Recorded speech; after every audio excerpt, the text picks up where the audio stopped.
everyone, what's up? It's Al from Chasing the Green Mushroom with another random one-up. Today I'm going to be talking about the Razer Cortex software. You might know a Razer. They make real pricey pro gaming equipment, keyboards, mice, headsets, stuff like that. They make fantastic products. They're a little pricey for what they do. I mean, you got like $200 headsets and a $300 mouse. It's a little ridiculous. But their products are fantastic, and what's really cool is the Cortex software you can get for free. It doesn't matter if you have Razer products or not.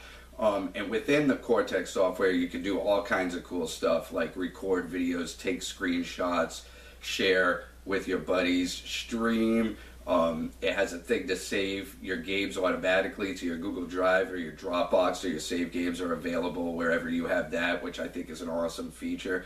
And the biggest thing I want to show you is it has a game booster software, and at first I thought it was a little bogus, but I tweaked around with it, and you know what, it really does work. It's, you know, especially if you're using an older PC, this can help out a lot.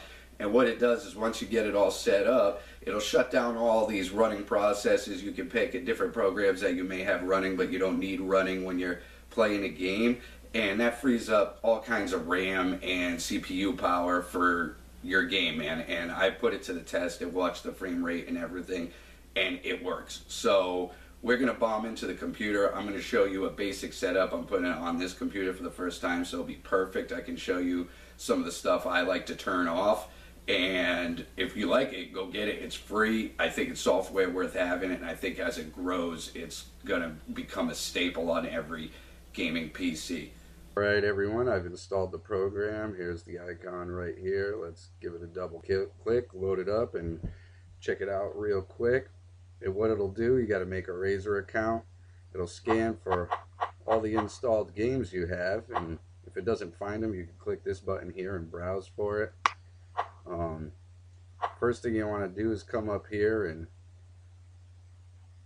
check out your options. You have your different game clients you can install, boom, right from here. You can set up your Facebook, where it'll post to Facebook for you, YouTube, your Dropbox and Google Drive for your save game files. You can make a profile, kick them feedback. Come over here, you can check out the user guide. The deals over here is still in the beta stage, obviously, but what that's supposed to do is you can put in a game you're looking for, and when it goes on sale, it'll notify you. That sounds like it could be pretty cool. If we click the share button over here, once your accounts are set up, you can do screenshots. Control-Alt-P, boom, you can, where it gets saved to, what type of file you want it to be. You can shut that off if you want. Video capture, Control-Alt-V. Same thing, you have your basic options over here. Very simple, very simple. Let's check out Boost. And under Boost, you have your frames per second, your frame rate over here, it'll show.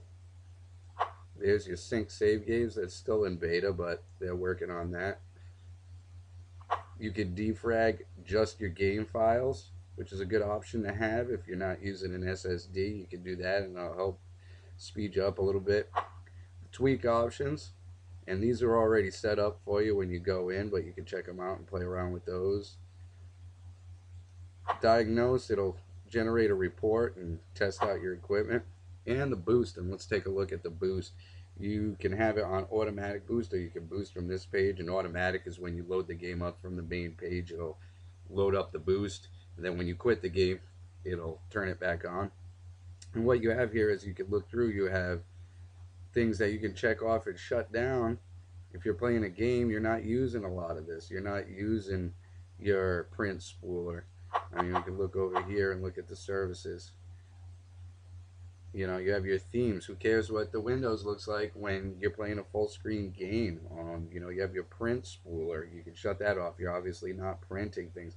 If you don't know what some of these things are, type them into Google, man. Search them out. Make sure they're not something very important that'll screw up your gameplay, but if it's not, have it shut down. That's going to free up RAM and free up CPU power. You have some of the others here too. It'll clean RAM, clear your clipboard, all that kind of stuff. And you know what? It does work. I checked it out with the frame rate and watched the frame rate go up in games. And so you can click one of these right from the main screen, and it'll load up the game and have it ready to roll.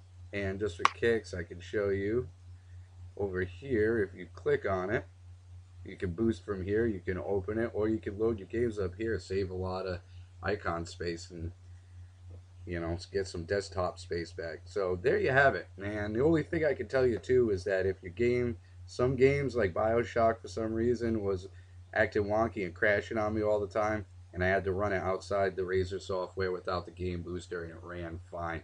So if you're running into one of your games that's acting wonky, just come over here and make sure you close it, exit out of it, and your game should run fine. But that's the only game so far that's I've had any kind of problems with.